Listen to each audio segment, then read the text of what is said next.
Athletes for the Arts, it's also an advocacy event tonight. It is my pleasure to introduce Aaron Maybin.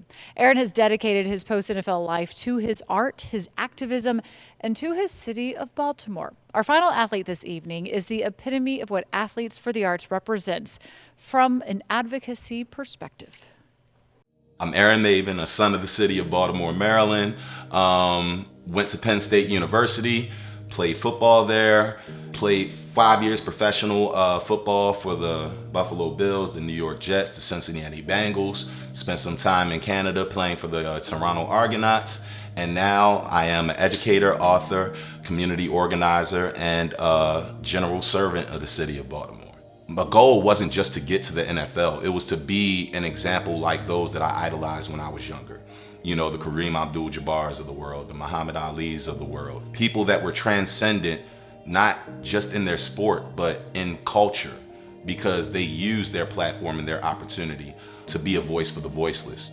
And when you added on to that the fact that the schools had budget cuts the year before I was drafted that resulted in a lot of public schools in Baltimore City having to cut their art and music programs completely, I saw the need, and I understood that if a kid like me didn't have access to the arts at a young age, I don't know where I would be. The same way as I don't know where I would be if I didn't have athletics as a venting opportunity for me at that age. I was an artist before I could form words and speak. You know, I was diagnosed with a lot of learning disabilities growing up. And I was functionally illiterate until I was almost in the 6th grade. You know, so art was always my preferred language method of choice. And after losing my mother at a young age, you know, it became therapy for me. It became a form and a mode of expression for me. Me being as passionate about the arts as I was and being an artist myself, I felt it was necessary for me to get in the game from an advocacy standpoint, lobbying for those programs to be reinstated and for the funding to be given. But I got a real problem with people that spend all of their time talking about what a problem is, but aren't spending any time working on fixing the issue. So one of the first things that we did was we started going into the schools that had cut their funding to these programs and supplementing those programs with our own workshops and programming. As a young kid, I had some lofty, gaudy expectations of what we were going to be able to accomplish, you know, thinking that the first check that I got was going to allow me to fix all of the problems that I had seen growing up. And really quickly, we realized that that wasn't possible. You know, we realized that there were way more schools than I had the capacity or the finances or the bandwidth to be able to serve.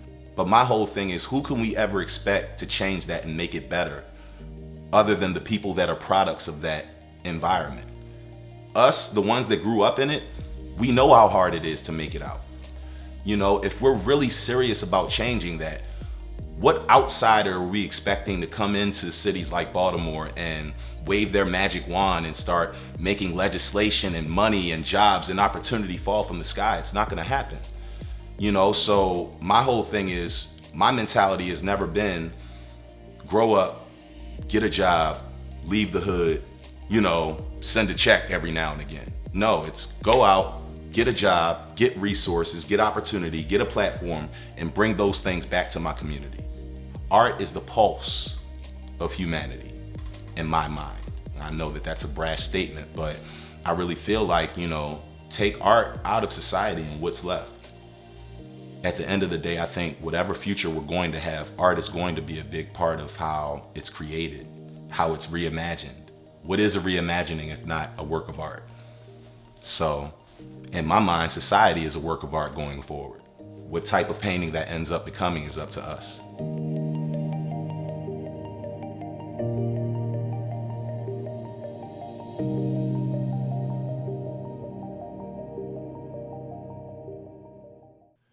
Good evening, everybody. It's an honor to be here today, and it's an honor for more reasons than one. For one, I want to thank the entire staff here at the Maryland Hall, especially my boy Damien and Emily that have taken such good care of me and the other artists during our time here. I want to thank all of the participants in this exhibition. I want to thank my fellow athletes and artists that are exhibiting with me. And I want to thank all of the people that are watching and donating and participating tonight. I'm proud of my involvement in this beautiful event for several reasons. When I was approached with this opportunity, it was a twofold approach. I was approached about this event, and then I was also approached about the Art of Activism exhibit that I'm participating in as well. I felt like it was a perfect marriage of things that I wanted to accomplish and things that the Maryland Hall was trying to accomplish. When you look at my career athletically and my career as an educator and an artist, I've pretty much built my entire brand around the whole idea of using art as a form of activism. So on the exhibit side, it definitely it fit and it made a lot of sense. But on a more personal level, all of the work that I've done in my community has been rooted in my belief that the arts are the symbiotic thread that tie together all school subjects. It's something that every kid needs to be exposed to, and it's something that I built my entire foundation around in 2009 in reaction to the budget cuts that we experienced in the city of Baltimore. Understanding my experience growing up as a kid who was functionally illiterate until the 6th grade, who was really creating art before I could form words and speak, I understood how transformative the arts were in my life in the aftermath of my mother's death.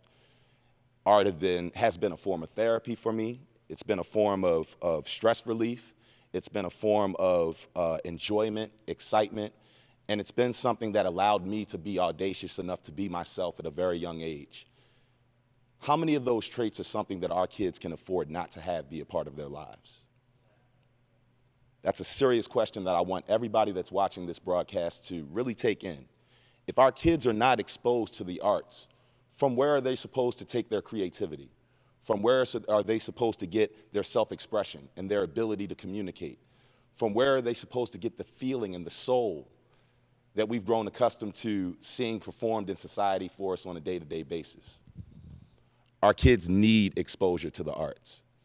They need arts advocacy organizations like the Maryland Hall. They need safe spaces for them to come where they can use the arts as a tool to be seen, to be heard, to be understood, to be expressed. This is something that I'm always going to be passionate about, and seeing the passion that these people here at the Maryland Hall have, the team that they have here has, in working with their youth, was definitely more than enough for me to say that I wanted to be involved. But then let's take it a step further. Obviously, this is an event that we all would have loved to be an in-person event so that everybody could come in and see the artwork for themselves, that everybody could come in and engage with us as artists and see this beautiful space that we're standing in today. But due to this pandemic, obviously, this is not something that we can experience. But just to think about what's taken place in this last calendar year, we're at a very pivotal moment right now as a country and as a society. And I think that as artists and arts educators, we're really at the forefront of that fight. Because when you look at society at any point in time in our history, art has always been one of our primary tools of activism. And we're living in a time right now of action. We're living in a time right now of advocacy. We're living in a time right now where social justice issues are finally being pushed to the forefront of society where they should have been generations ago. And when you look at the role that artists and the arts that artists and the arts itself plays in such a fight, it's a pivotal one. Let's look back at history. Let's take artists like Billie Holiday, who had the courage to say, you know what? Not only am I going to record a song as controversial as Strange Fruit to bring attention to all of the black men and women that were being lynched all over the South and really across the country at the time, but when she saw the visceral reaction that Americans had of not wanting to wrestle with those hard truths, she made sure that it was in our contract for the rest of her career that she would never perform again unless she performed that song first. When you think about the courage of somebody like a Nina Simone, who put her whole career on the line by having the audaciousness to believe that an artist's role was to reflect the times that they lived in more than anything else. You think about somebody like Langston Hughes, who taught America the language of a dream deferred for the first time. And now we fast forward to today. You see artists like a Devin Allen or a Dee Watkins from Baltimore City, who have used a camera and a book and writing books respectively to actually tell stories from cities like Baltimore to the entire world. Art is not just our preferred language method of choice. It's the only language that allows you to supersede the barriers that divide us as a nation, to supersede the differences that separate us as individuals, whether you be a person of color, whether you be a woman, whether you be a kid or somebody that's old. Art is something that allows you to actually wrestle with who we are, what we think, why we believe what we believe. And as long as that's the truth, as long as that's fact, we need artists to be courageous. We need artists to have the intestinal fortitude to tell their stories and control the narrative of their communities and communities like theirs. And I'm eternally grateful to places like Maryland Hall and for organizations like this around the country, because without these organizations, who's going to advocate for the opportunities that our kids have to be creatives? And if we're no longer teaching them how to be that, how to become that, how to sustain that, then who controls the narrative of the future? Who will talk about how we lived, what we experienced, how we coped with it, how we overcame it? If we're going to see us move forward as a society, our artists will have to continue to be at the forefront of that fight. And coming up next, I have the pleasure of introducing a young student that reminds me so much of all of the students that I've taught over the years. Somebody that uses art in the same way that I'm speaking about tonight. Somebody that's found therapy and self-realization through the practice of it. And through organizations like this, have found a home and a place where they can be seen, heard, expressed, and have the opportunity to learn more. So without further ado, I would like you guys to hear the story of a young woman named Samantha and be inspired by it. I always say my best paintings are when I'm in my feelings. When I going through something or something good happens in my life, I feel like I can just let myself go with the paint.